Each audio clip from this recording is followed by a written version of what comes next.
Friends எல்லாம் எப்படி இருக்கீங்க? Welcome to Manivannan Renuka channel. இன்னைக்கு வந்து என்ன பார்க்க போகிறோம் அப்படின்னா, ரொம்ப நாள் ஆச்சுங்க வீடியோ போட்டு.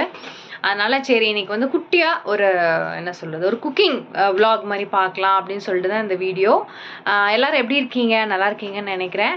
நம்ம சப்ஸ்கிரைபர்ஸ் நிறைய பேருக்கு வந்து கேட்டுட்டு இருந்தாங்க எப்போ வீடியோ வரும்னு சொல்லிட்டு. ஸோ அதனால் ஒரு சின்னதாக ஒரு வீடியோ வந்து இன்னைக்கு இருக்குது. எப்பயும் போல் இன்ட்ரெஸ்டிங்காக இருக்கும், எக்ஸைட்டிங்காகவும் இருக்கும்.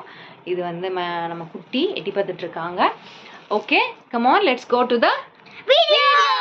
அப்படி என்ன இன்னைக்கு குழம்பு பண்ணேன் அப்படின்னு பார்த்தீங்கன்னா, காயே இல்லாத இந்த வெங்காய குழம்பு தாங்க. இதுக்கு தேவையான பொருள்னு பார்த்தீங்கன்னா, வெங்காயம், பூண்டு, தக்காளி, வரமிளகா, கடுகு, சீரகம், கொஞ்சம் பெருங்காயம், கருவேப்பிலை, முக்கியமாக ஆயில். இப்போ வந்து நம்ம அடுப்பு பற்ற வச்சிட்டோம். பாத்திரம் சூடாயிடுச்சு. எண்ணெய் ஃபஸ்ட்டு ஊற்றிடலாம். ஊற்றிட்டு இதெல்லாம் வந்து பொரியறதுக்காக போடுறது. தாளிப்பு ஆஸ் யூஷுவல் நம்ம சொல்கிற மாதிரி நல்லா எண்ணெய் காஞ்சதும் போட்ட அப்புறம் அதை நல்லா வந்து பொரியணும். பொரிஞ்ச அப்புறம் கூடவே நான் வந்து பெருங்காயமும் போட்டுக்கிறேன். இது ரொம்ப சிம்பிளான குழம்பு தான், ரொம்ப சீக்கிரம் பண்ணிடலாம். நான் வந்து 2 பேர்த்துக்கு மட்டும் ஆகிற மாதிரி செய்கிறேன், அதனால் இந்த குவான்டிட்டியில் பண்ணுறேன். நீங்கள் நிறையா பண்ணுற மாதிரி இருந்தால் இந்த குவான்டிட்டிலாம் கொஞ்சம் வந்து கூட்டிக்கோங்க. இது நல்லா பொரியணும், உங்களுக்கு அந்த ஸ்மெல் வரும். அதுக்கப்புறம் நம்ம வந்து இந்த உரிச்சு வச்ச வெங்காயத்தையும் பூண்டையும் வந்து நம்ம ஆட் பண்ணிக்கலாம்.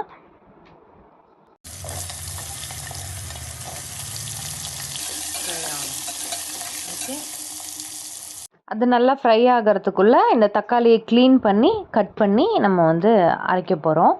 மீடியம் ஃப்ளேம்லேயே வச்சு நம்ம வந்து ஃப்ரை பண்ணணும். அது அப்படியே லைட்டாக ப்ரௌனே ஆகணும். அதுக்குள்ளே இப்போ நம்ம வந்து அரைக்க போகிறோம்.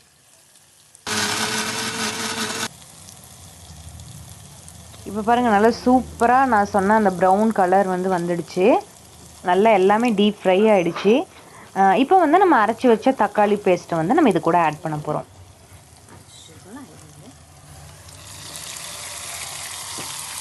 லைட்டாக தண்ணி ஊற்றிக்கலாம்.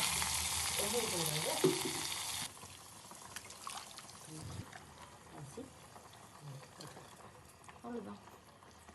இப்போது குழம்புக்கு தேவையான மசாலாஸ்லாம் ஆட் பண்ண போகிறோம். ஃபஸ்ட்டு நான் உப்பு போட்டுக்கிறேன். ஒரு 1.5 ஸ்பூன்ஸ் நான் வந்து போட்டுக்கிறேன். இது வந்து 2 பேர் சாப்பிட்ற அளவு தான் இருக்கும். அதனால் ரொம்ப கம்மியான குவான்டிட்டி தான் இன்றைக்கி நான் பண்ணுறேன். அது கூட வந்து மஞ்சத்தூள் போடுறோம், ஒரு 1/4 ஸ்பூன் மஞ்சத்தூள். அடுத்து வந்து மிளகாத்தூள் போட போகிறோம். கொஞ்சம் இந்த குழம்புக்கு வந்து கொஞ்சம் சுருக்குன்னு இருந்தால் நல்லாயிருக்கும். அதனால் வந்து காரம் வந்து நல்ல ஒரு 1.5 ஸ்பூன்ஸ் வந்து மிளகாத்தூள் வந்து போடுறேன். கொஞ்சம் காரம் போடும்போது கொஞ்சம் குழம்பு நல்லாயிருக்கும். இது இன்னும் நீங்கள் நல்லெண்ணெயில் செய்யும் போது இன்னும் சூப்பராக இருக்கும். நான் வந்து ரீஃபைண்ட் ஆயிலில் தான் பண்ணுறேன். கூடவே வந்து நான் கொத்தமல்லி தூளும் வந்து போட்டுக்கிறேன். அவ்வளோதாங்க, முக்கியமான மசாலாஸ் வந்து இவ்வளோ தான்.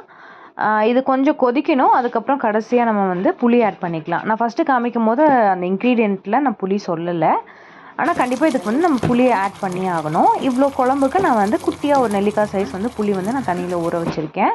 இப்போ கரைச்சி எடுத்துட்டேன். குழம்பு கொதிக்கும் போதே வந்து நம்ம புளித்தொனியை வந்து ஊற்றிடணும். இவ்வளோ தாங்க ஃபைனல். வந்து குழம்பு வந்து நல்லா ஒரு 15 மினிட்ஸ் வந்து கொதிக்கணும். கொதிச்சு இப்படி எண்ணெய் பிரிஞ்சு வந்ததுன்னா நம்மளோட குழம்பு வந்து ரெடி. நான் வந்து சாப்பாடும் கூடவே வச்சுட்டேங்க. இந்த பக்கம் குழம்பு ரெடி ஆகிட்டு இருக்கும்போது வந்து சாப்பாடும் வச்சாச்சு. சாப்பாடும் வடிக்க போகிறேன். இதுக்கு வந்து தொட்டுக்கு பார்த்தீங்கன்னா முட்டை வேக வச்சுருந்தேன். அதுக்குள்ளே பாப்பாவும் வந்து எனக்கு ஹெல்ப் பண்ணாங்க. பாப்பா வந்து எனக்கு தோல்லாம் உரிச்சு கொடுத்தாங்க முட்டைக்கு. முட்டையை வந்து நம்ம அப்படியே ப்ளெயினாகவே கூட சாப்பிட்லாம், ஆனால் நான் இன்னும் கொஞ்சம் கட் பண்ணி ஃப்ரை பண்ணால் நல்லாயிருக்கும் அப்படின்னு சொல்லிட்டு நான் வந்து தோசை தவாலியே வந்து ரிஃபைண்ட் ஆயில் போட்டு வேக வச்சு உரித்த முட்டையை வந்து நான் சின்ன சின்ன பீசஸாக பாதி பாதியாக கட் பண்ணிவிட்டு நான் வந்து மசாலா போட போகிறேன். இந்த மசாலா வந்து ஆஸ் யூஷுவல் நம்ம பொரிக்கிறதுக்கு யூஸ் பண்ணுவோம் பார்த்தீங்களா, அந்த மசாலா தான்.